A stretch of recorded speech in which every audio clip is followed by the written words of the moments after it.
Welcome to the class. আজকের ক্লাসে আমরা আলোচনা করব ফিউচার পারফেক্ট টেন্স নিয়ে। ফিউচার পারফেক্ট টেন্স কী, এর গঠন কেমন, এর ব্যবহার কী, সব কিছু একদম জলের মতো সহজ করে বুঝিয়ে দেওয়ার চেষ্টা করব। সো বেশি কথা না বলে আমরা সরাসরি চলে যাব মেইন টপিকে। ক্লাসটা শুরু করার আগে আমরা কথা বলছি ফিউচার পারফেক্ট টেন্স নিয়ে। এখন ফিউচার পারফেক্ট টেন্সটা আসলে কী? ধরো আমি সাধারণভাবে বলছি, ভবিষ্যতে দুইটা কাজ হবে। কোথায়? ভবিষ্যতে দুইটা কাজ হবে। দুইটা কাজের মধ্যে কোনো একটা কাজ নির্দিষ্ট সময় ধরে হবে, যেমন ধরুন 5 ঘন্টা ধরে বা 5 দিন ধরে, 5 মিনিট ধরে। নির্দিষ্ট সময় ওই কাজ শেষ হওয়ার আগে আরেকটা কাজ শেষ হয়ে যদি যায়, মানে দুইটা কাজ হচ্ছে, ওই কাজটা শেষ হওয়ার আগে আরেকটা কাজ যদি শেষ হয়ে যায়, সেটাই হচ্ছে ফিউচার পারফেক্ট টেন্স।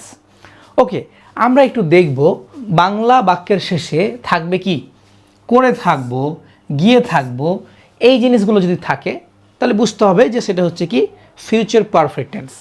আমরা এদিকে যাব না, আমরা যাব স্ট্রাকচারে।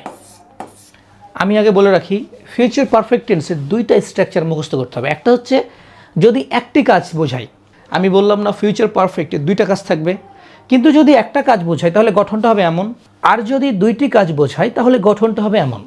সো আমরা দুইটা গঠনই দেখব, কারণ গঠনটা হচ্ছে গুরুত্বপূর্ণ। আমি এখন সরে আছি, তোমরা আমার বোঝানোর আগে গঠনটা একটু স্ক্রিনশট নিয়ে খাতায় নোট করে নাও, কারণ এটা অনেক অনেক গুরুত্বপূর্ণ। ওকে, আমরা চলে যাচ্ছি গঠনের দিকে। সাধারণ গঠন যদি একটি কাজ বোঝায় তাহলে কি হবে?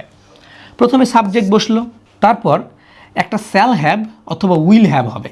আমি বারবার বলছি এই শ্যাল হ্যাভ দরকার নাই, কারণ প্রতিটা ক্ষেত্রে উইল হ্যাভ বসালেই যথেষ্ট। আমরা সাবজেক্ট পেলাম, সাবজেক্টের পরে একটা উইল হ্যাভ বসবে, তারপরে ভার্বের পাস্ট পার্টিসিপল, ভালো করে খেয়াল করো, ভার্বের পাস্ট পার্টিসিপল বসবে, বুঝছো? তারপরে অবজেক্ট বসবে, বাস এতটুকুই। এরপরে যদি দুইটি কাজ একসাথে বোঝাই তাহলে গঠনটা কেমন হবে? খুবই সিম্পল। এই যে সাবজেক্ট বসলো, তারপরে আমি এটা নিব না, তারপরে উইল হ্যাভ বসবে এখানে যেমন ছিল, তারপরে এই যে ভার্বের পাস্ট পার্টিসিপল V3 বসবে। এইবার যেহেতু দুইটা কাজ, সেহেতু এই পর্যন্ত শেষ হওয়ার পর একটা বিফোর বসবে। বিফোর বসার পর তারপরে সাবজেক্ট, ভার্ব এবং প্রেজেন্ট ফর্ম, মানে ভার্বের প্রেজেন্ট ফর্ম নর্মাল। এই দুইটা স্ট্রাকচার খুব সুন্দরভাবে 10 বার করে লিখবা, 10 বার করে লিখে 10 বার করে পড়বা, একদম মাথার মধ্যে ঢুকাবা। কারণ স্ট্রাকচার না বুঝলে, আমি যদি সারাদিন বক করি তুমি বুঝতে পারবে না। সো আগে স্ট্রাকচার বোঝো। ওকে, আমরা তারপরে চলে যাব উদাহরণে। আমরা দেখব যে উদাহরণটা আসলে কীভাবে কাজ করছে। আমরা এক্সাম্পলে গেলাম, এখানে মনে হয় একটি কাজ বোঝাচ্ছে। একটি কাজ বোঝালে দেখো বাংলাটা কি বলছে, আমি বিকেল 5টার মধ্যে কাজটি শেষ করে থাকবো।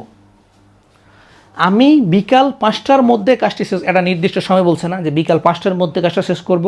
তাহলে এর সেন্টেন্সটা কেমন হবে? প্রথমে আমির ইংরেজি কি আই বসলো। আমি বলেছি সাবজেক্টের পরে কি বসবে? একটা উইল হ্যাভ বসবে। উইল হ্যাভ বসলো, দেখো আমি কিন্তু গঠন থেকে নিয়ে মিলাবো। তারপরে বলছে ভার্বের পাস্ট, তাহলে কি বলছে? শেষের ইংরেজি কি? ফিনিশ। কিন্তু ফিনিশের পাস্ট হচ্ছে ফিনিশড। এই যে দেখো ফিনিশড, ইডি যোগ হয়েছে, ফিনিশড হয়েছে। কাজটি শেষ করব, দ্য ওয়ার্ক বাই 5 PM।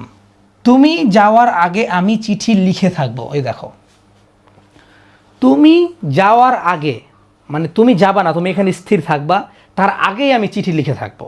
দুইটি কাজ আছে এখানে। ওকে, এটা কিন্তু একটি কাজের দেখলাম, এটা হচ্ছে দুইটি কাজের ক্ষেত্রে। তাহলে আমি চিঠিটি লিখে থাকবো, আই আছে, আয়ের পরে উইল হ্যাভ হবে, একটা উইল হ্যাভ বসেছে। চিঠি লিখার ইংরেজি কি?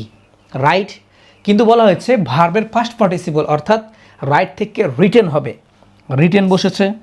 তারপর বলছে দ্য লেটার, এরপরে এখানে দেখো একটু বিফোর বসাতে বলেছে, আমরা বিফোর নিয়েছি এবং কি বলেছে? তুমি যাওয়ার আগে, ইউ গো। খুবই সহজ। আমি মনে করি তুমি যদি গঠনটা আগে বুঝে ফেলো, তোমার আর কিছুই প্রয়োজন নাই। গঠন দেখে দেখে দেখে দেখে তুমি এই টেন্স নিজে থেকে আবিষ্কার করতে পারবে। So my dear all students, আজকের ক্লাস এখান থেকেই, দেখা হবে পরবর্তী কোনো একটা ক্লাসে।